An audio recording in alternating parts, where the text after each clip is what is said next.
ฝนสวยงามเสมอออกมาเสียหญ้าแล้วมุกแตงนี่จะปลูกบนเขาเห็ดก็ออกทุกครั้ง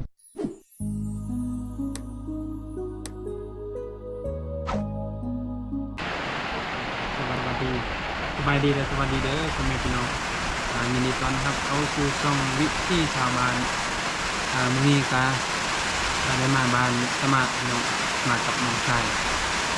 พอดีมารบกวนอยู่เที่ยงให้ของชาวบ้านคนแห่งพี่น้องกับบรรยากาศเก่าๆเที่ยงให้ของชาวบ้านพี่น้องได้เห็นบรรยากาศอยู่เที่ยงให้เที่ยงส่วนพี่น้องฝนตกแห้งเชียงไฮ้หลังนั้นก็มีคนอยู่มีคนอยู่เวลาลบฝนตกแห้งเขาให้กำลังงามนะตอนนี้นี่ปลากระห้องพอดีมาทันเนาะทันได้มาลบฝนอยู่เชียงไฮ้เส้นทางที่มันอยู่ถึงไอ้ล่างนี้เขากำลังเที่ยวงามพี่น้องเห็นชาวบ้านเข้ากำลังเสียหญ้าให้อยู่ให้ล่างลุมเดี๋ยวคนเศร้าเลยครับลองไป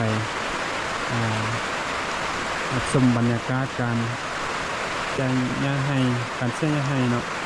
อยู่ให้ล่างลุมเนาะมาเสียให้นั่นก็เล่นหน้าเนาะเอาอันใบตองจริงเห็ดฟ้าอันนี้ฟ้าแน่นๆบ่มีลมพัดเข้าแห้งเนาะด้านเทิงจะเป็นมุงสังกะสีแอมฟ้านี่ใบตองจริงเนาะซ้ำแตะขัดแล้วก็ใบตองจริงใส่คะแนนอีกตึมเท่านึงยันหน้า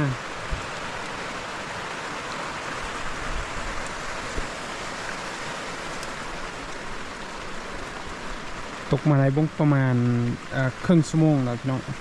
ฝนยังบ่ทันเซา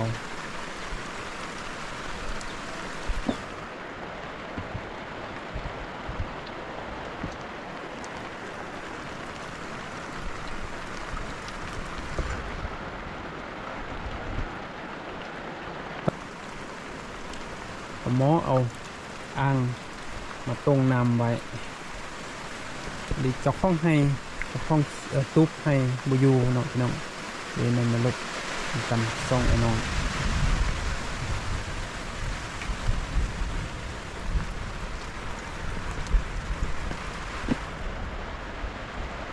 อากาศเย็น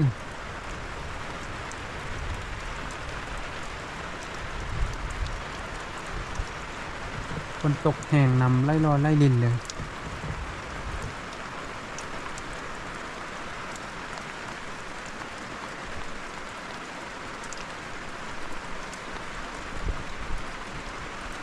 หมู่บ้านจะอยู่ไกลๆบ่เห็นเนาะเป็นหมอกกลุ่มนี่ว่าฝนตกแห้งเนาะ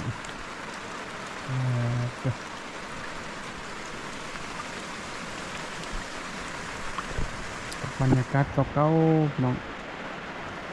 ชิวๆอยู่ให้อยู่ส่วน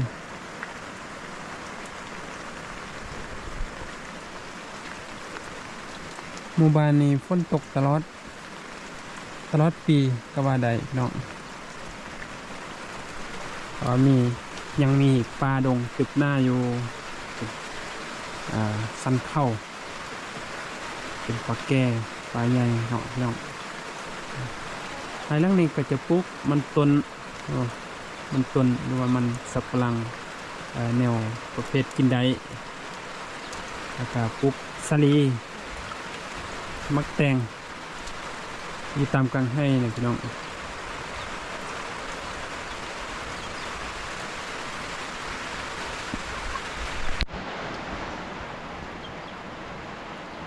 เลี้ยงไก่ไว้กองตารางเอาไก่มาเลี้ยงนำต้นไก่น้อย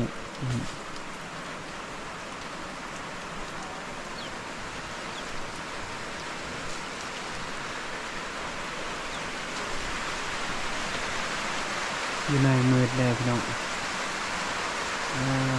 อันนั้นทรายนอนหลับ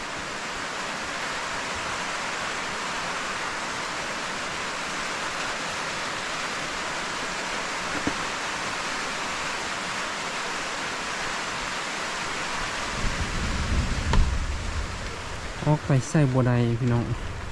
ฝนตกฟ้าห้องแหงได้แต่แนมอยู่ทางประตูนี้ให้พี่น้องได้เห็นบรรยากาศอยู่กลางให้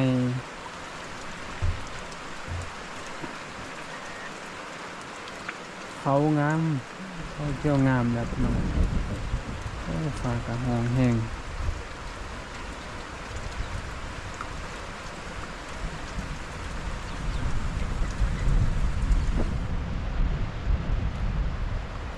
ให้ลังนั้นเอา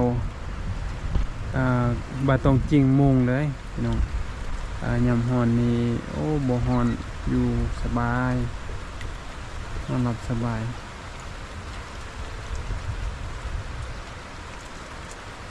ดังนั้นเส้นทางรถจักรที่เขาเขียวยำคนเข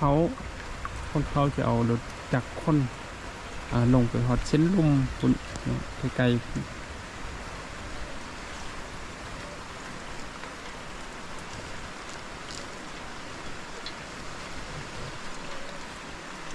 ฟืนก็เอามาไว้ใกล้ๆนี่ตามออมแก้มฝ้าประตูแก้มประตูนี่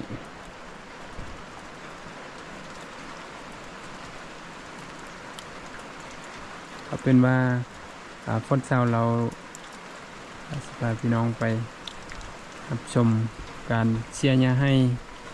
อยู่ให้ลังนันพูดไกลๆพี่น้องครับฝนเช้าเนาะน้อง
ตอนนี้ฝนก็ยังบ่ทันเช้านะพี่น้อง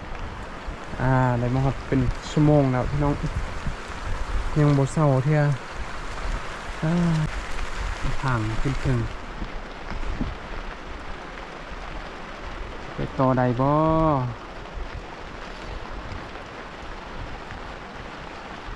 ใครได้ละต้องคอยได้ละสิออกไปได้ละลงไปให้ทางลุ่มให้เบื้องลุ่มพี่น้องเห็นลายคนเขาอยู่ฮั่นเสียยาให้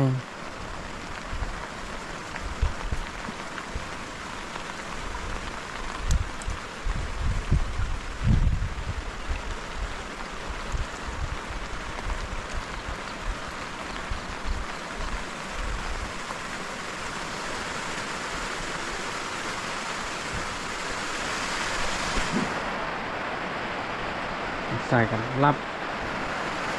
เหมือนเราฝนตกแข่งกับฝนเนาะ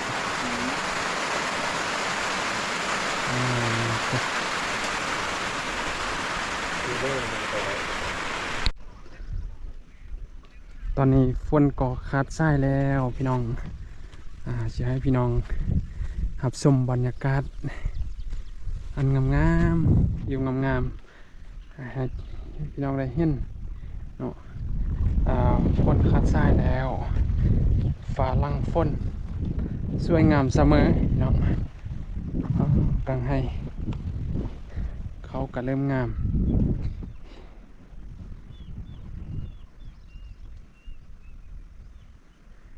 บวกกับเสียงนกฮ้องม่วนบรรยากาศดีพี่น้องอยู่ให้อยู่ส่วนชาวบ้าน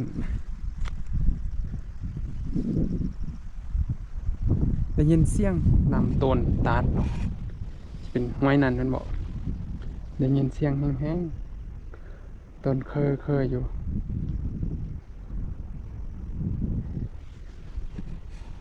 ให้ฟังนั้นยังบ่ทันเขี้ยวเนาะเขา บางบ่อนก็กำลังขึ้นเขาแต่ว่าบอนนี้มีสักก้อนเดียว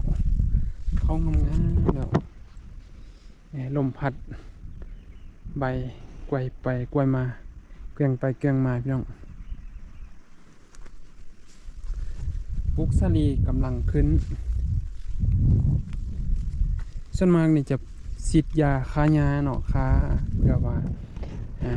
ปรับจัตุพืชบอกให้มันมาหยาดอาหารเขาให้เขางามออกมาเสียหญ้าแล้วเห็นอยู่กำลังออกมาเสียหญ้ากลมยกดูพี่น้องโมเมนต์อันอื่นเสียหญ้า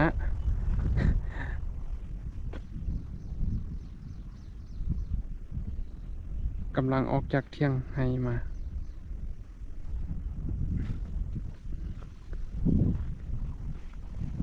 อีพีต่อไปบริษัทกสิลงไปลุ่มพุ่นแหละพี่น้องไปครับชมพาพี่น้องครับชมบรรยากาศอยู่ให้ลังนานพุ่นตอนนี้ก็จะได้ปิดคลิปลงไปพุ่นก่อนเนื่องจากว่ามันสั้นไล่เนาะนะว่าสิถ่ายไปแล้วสิยันสิลมพี่น้องยันสิง่ายก่อนยันสิพลาดลื่นก่อนพลาดลมเนาะพี่น้องซะเราดูน้องสายอยู่รูปไผ่ลังนี้นี่ท่านี่อันนี้เขาจะใส่ลำเขาเลยกบมักแตงนี่จะปลูกบนเขาเลยโอ้มีเห็ดก็ออกอยู่กลางให้แต่ว่ากินบ่ได้พี่น้องเพราะว่า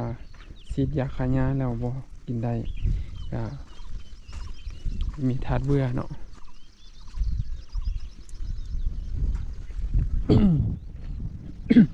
จะปลูกผักแพรวมักนำตามอมบริเวณรูปให้นี่ให้ทั้งนี้นี่เอาสังกะสีมาใส่นี่จะมัดแน่นๆไว้พี่น้องเอาไม้มาเต็งบอกได้ไรนี่ไม้ย่างก็มาเต็งไว้ยันสังกะสีมันเหือกยันลมแห้งพี่น้องบริตกเล็กเลยเอาวางเรียนกันเลยเอาไม้ยองใส่เต็งใส่แน่นๆวันนี้ก็จะเอาการตรงจริงมงเบิ่งอยู่ไกลๆสวยงามเนาะ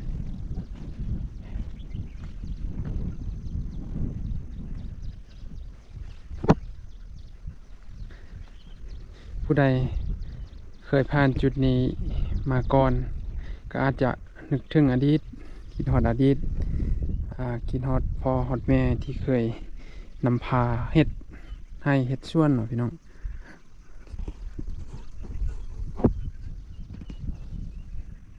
คิดฮอดพ่อฮอดแม่คิดฮอดพี่ฮอดน้องไอ้น้องนำกันไล่คนนี่มาเฮ็ดให้นำกันแต่ว่าบางคนก็ได้แยกออกไปตอนนี้ก็ คันเห็นบรรยากาศเก่าๆก็จะพาให้นึกถึงอดีตเก่าๆพี่น้องเคยมีเอื้อยมีอายเฮ็ดเวียกร่วมกัน แต่ก็ตอนนี้เนี่ยแยกย้ายกันไปเฮ็ดหน้าที่บนอื่นก็อาจจะบ่ได้พบพอกันหลายเดือนหลายปีถ้าเห็นบรรยากาศนี้นี่ก็เฮ็ดให้คิดฮอดอดีตเก่าๆพี่น้องเดี๋ยวสิพาพี่น้องลงไปรับชมบรรยากาศการเสียหญ้าออกจากเขาเนาะเสียหญ้าเขาให้ลุม